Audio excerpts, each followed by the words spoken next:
Olá pessoal, tudo bem com vocês? Eu sou a Márcia e aqui neste canal nós falamos de crochê, coloração pessoal e consultoria de imagem. Sejam todos bem-vindos.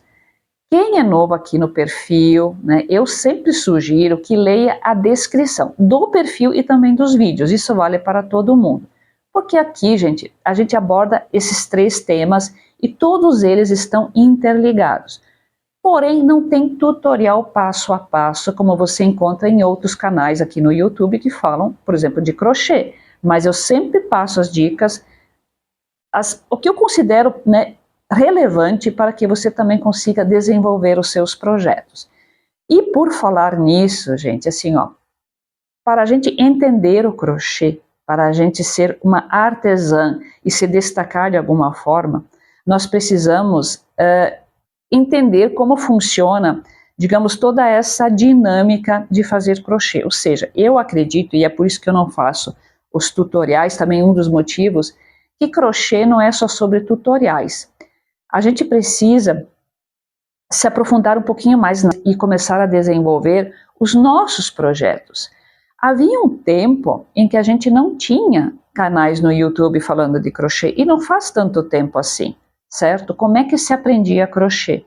A gente tinha que comprar revistas e ali, gente, era tudo, era escrito, né? Tinha um passo a passo, mas não tinha ninguém falando pra gente. Nós tínhamos que desenvolver aquele projeto lendo, né, o gráfico, e era assim que as coisas aconteciam. E eu acredito, gente, que esse método que a gente tinha anteriormente fazia com que a gente precisasse desenvolver um pouquinho mais a imaginação. A gente precisava, digamos assim, estudar e entender um pouquinho mais a fundo sobre crochê, sobre todas as técnicas, né, que a gente, enfim, manuais, né, tricô também, enfim. Então, haviam esses gráficos, era o que a gente tinha.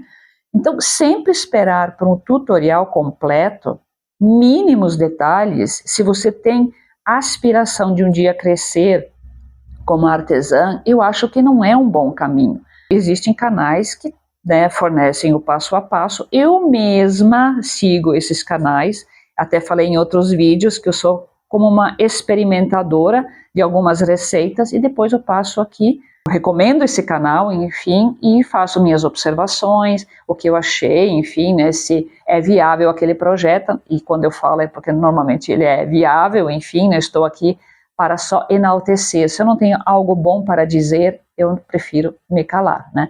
Mas, gente, é isso. Então, assim, ó, o passo a passo aqui meu, ele é um pouco mais sucinto, porque eu quero que vocês se inspirem e não fiquem só copiando. Eu quero que vocês criem também os seus projetos, como eu também crio e também sigo tutoriais, ok?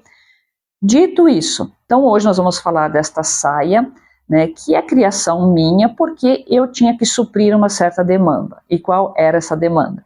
Eu queria uma saia reta, sem muita informação no sentido de modelagem, mas eu queria uma saia bem quentinha. Eu gosto muito de usar saia e vestido no inverno também, com uma meia grossa, com uma bota. Porém, gente, tem feito muito frio por aqui. E toda vez que eu usava, né, alguma das minhas peças, eu não me sentia assim tão aquecida. E aí eu pensei, eu vou criar uma saia, eu vou tecer uma saia bem quentinha. Aí eu pesquisei alguns fios e encontrei esse fio Dolce, né, que eu comprei no site. Ele, gente, é um fio bem encorpado, ok? Eu usei agulha 5 milímetros e esse é um dos motivos porque eu gostei muito de fazer esse trabalho, porque ele fluiu assim maravilhosamente bem. Quando eu vi, a saia estava pronta. Por um outro lado também tem a questão de que eu gosto muito de projetos, né, de tecer peças que sejam viáveis, que sejam fáceis de serem executadas e que tenham resultados realmente diferenciados, digamos assim, que possam ser aproveitadas no dia a dia, que combinem com muitos estilos, que combinem com a maioria das nossas roupas, as cores que nós temos no nosso armário. Claro que eu segui um padrão da minha cartela, cores mais, mais claras, um pouquinho mais suaves, digamos assim, mas você pode adaptar essa saia para as suas necessidades. O que eu diria? Se você é bem magrinha, você pode usar tonalidades mais claras, inclusive essas listas horizontais próprias do fio, né, que o fio, à medida que a gente vai tecendo, esse trabalho começa a aparecer, providencial para quem não tem muito quadril. Então, tons mais claros e listas horizontais vão favorecer as pessoas um pouco mais magrinhas, digamos assim, né, que não tenham tanto quadril. Se você tem um quadril mais largo e não puder evitar, se realmente quiser usar esse fio, procure, né, tons mais escuros, que isso dá uma impressão, né, vai diminuir visualmente ali a região do quadril. Ou talvez a sua escolha possa ser um fio que tenha essa espessura, né, e que seja um tom mais, enfim, um tom neutro, ou uma tonalidade mais escura também, ok? Então, como foi tecida essa peça? Gente, eu fiz um cordão de 98 correntinhas, juntei as duas pontas, cuidado para quando você for juntar, não fique o cordão enrolado. Então, junta as duas pontas. Para o cos, eu fiz 8 carreiras, intercalando uma carreira de pontos altos e uma carreira de pontos baixos, ok? Só para formar aquele desenho do cos, certo? Isso fica a critério, você pode fazer menos carreiras ou mais, ok? Depois, a 9ª carreira, eu fiz uma carreira de aumentos. Eu só precisei fazer para o meu tamanho uma carreira de aumento.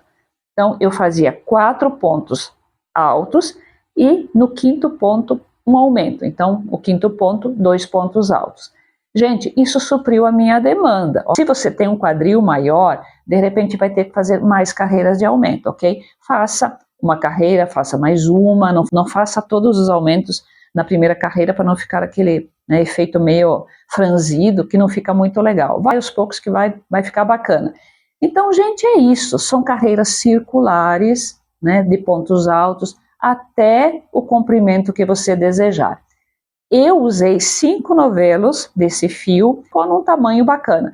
Talvez até eu preferisse, né, que tivesse ficado um pouquinho mais comprida, porque eu sou uma mulher alta, tenho 1,77 m de altura e tenho muita perna. Então isso também fica a critério. Você pode fazer essa saia curta, midi, longa, e fica linda de qualquer jeito. Fica uma peça legal, né, bem versátil, que eu adoro isso, essa versatilidade, e também com o intuito de aquecer nesses dias muito frios que tem feito aqui. Se for tecer essa saia num fio de lã com agulha 5, gente, ela vai ficar bem encorpada. Acredito que não seja uma saia para temperaturas acima de 15 graus, porque ela ficou assim, gente, bem quentinha, bem encorpada, mas não ficou exagerada, ficou bem bacana mesmo no corpo. Okay? Esse era o vídeo de hoje, espero que vocês tenham gostado dessa dica, dessa saia, que vocês aproveitem muito. Então sempre tem dicas aqui que eu considero preciosas, ok? Muito obrigada por terem me ouvido e até o próximo vídeo.